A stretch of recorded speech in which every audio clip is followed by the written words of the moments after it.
What they need to do is they need to come before a joint session of Congress. They need to spell out, lay out their case, and if they want to take the nation to war, they need to convince a majority of Congress. But you know what? You know the reason they won't? They won't risk a vote because they're worried that they could be defeated. It happened in the British Parliament. The American people are not excited about a new war. We're horrified by people gassing their own citizens. We'd like to know who did it, which side did it. But we're not excited to get involved in a new war right now. And so I will do everything I can to stop the president. We should not engage in a war, and we certainly shouldn't engage in it in an unconstitutional fashion. Well, you mentioned, early on it seemed like the French and the British were quick to jump on the president's side. You referred to the vote earlier in Parliament that Cameron was a pretty big defeat. It seems like whatever momentum they had to go forward with this seems to be stopped. Do you think that's also emerging in Washington?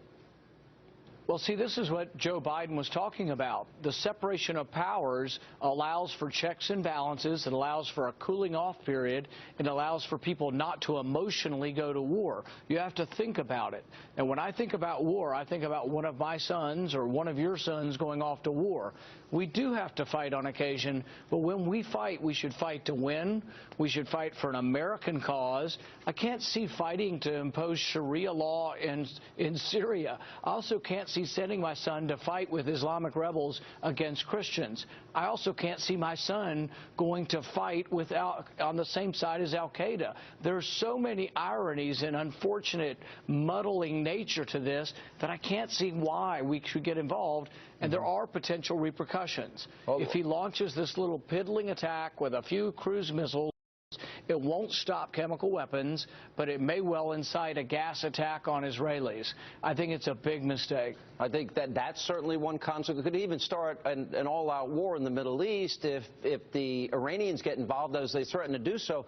There's a question about U.S. intelligence. The Washington Times today said they're still working through an assessment. We haven't ascertained completely that it was Assad that's responsible for the chemical attack. That's backed up by an article in the Telegraph, and even our own Associated Press said it's not a slam dunk.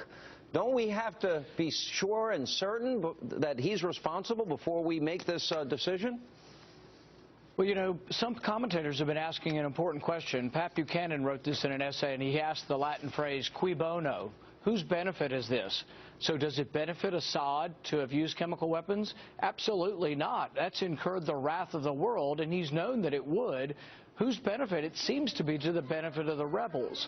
So the rebels have every incentive to have used chemical weapons. I don't know who did, but I've been presented with no evidence yet, and I'd like to see the evidence before we go off half-cocked into a war. Yeah. Would we...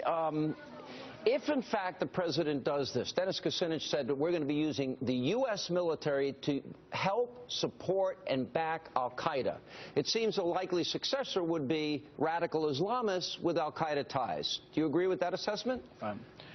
Yes. I mean, they say that al-Qaeda comprises about a third of the forces, that they're the fiercest fighters, and if Assad is toppled, in all likelihood, there will be a successive civil war, and in all likelihood, al-Qaeda may take over.